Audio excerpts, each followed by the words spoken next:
ಆಗಬೇಕು, ಈ ದೇಶದಲ್ಲಿ ಒಂದು ಕ್ರಾಂತಿ ಆಗಬೇಕು. ನಾವು ದಲಿತರು ಇವತ್ತಿಗೂ ಕೂಡ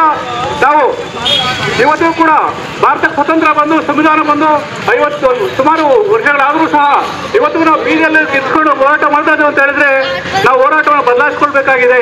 ಇದುವರೆಗೂ ನಾವು ಅಹಿಂಸಾತ್ಮಕವಾಗಿ ಬುದ್ಧ, ಬಸವ, ಅಂಬೇಡ್ಕರ್ ಕೊಟ್ಟಂತ ಒಂದು ಸಿದ್ಧಾಂತದ ಅಡಿಯಲ್ಲಿ ನಾವು ಅಹಿಂಸಾತ್ಮಕವಾಗಿ ಪ್ರಜಾಪ್ರಭುತ್ವದ ಹಾದಿಯಲ್ಲಿ ನಾವು ಹೋರಾಟಗಳನ್ನು ಮತ್ತು ಕಾರ್ಯಕ್ರಮ ಮಾಡಿಕೊಂಡು ಬರ್ತಾ ಇದ್ದೇವೆ.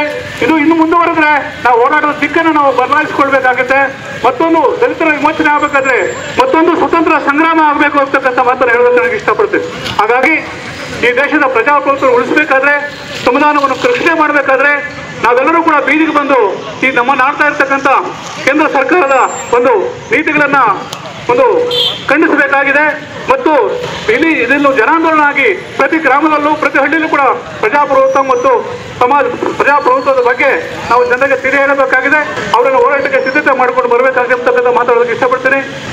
ಅನೇಕ ಜನಪರ ಹೋರಾಟಗಾರರಲ್ಲಿ ಪಾಲ್ಗೊಂಡಿದ್ದಾರೆ. ಅನೇಕ ಸಂಘಟನೆಗಳು ಸಾಮಾಜಿಕ ನ್ಯಾಯವನ್ನು ಬಯಸತಕ್ಕಂಥ ಎಲ್ಲ ಸಂಘಟನೆಗಳು ಕೂಡ ಪಾಲ್ಗೊಂಡು ಇದನ್ನು ಯಶಸ್ವಿ ಮಾಡ್ತಾ ಇದ್ದೇವೆ. ಪ್ರಜಾಸ್ವಾಮ್ಯಮಾ ಇದು ಸ್ವತಂತ್ರ ದೇಶಮಾ, ಇದೇ ಪ್ರಜಾಸ್ವಾಮ್ಯಮಾ ಇದು ಸ್ವತಂತ್ರ ದೇಶಮಾ, ಇದೇ ಪ್ರಜಾಸ್ವಾಮ್ಯಮಾ ಇದು ಸ್ವತಂತ್ರ ದೇಶಮಾ, ಗಣತಂತ್ರ ರಾಜ್ಯಮಾ, ಸಮ ಸಮಾಜ ಮಾರ್ಗ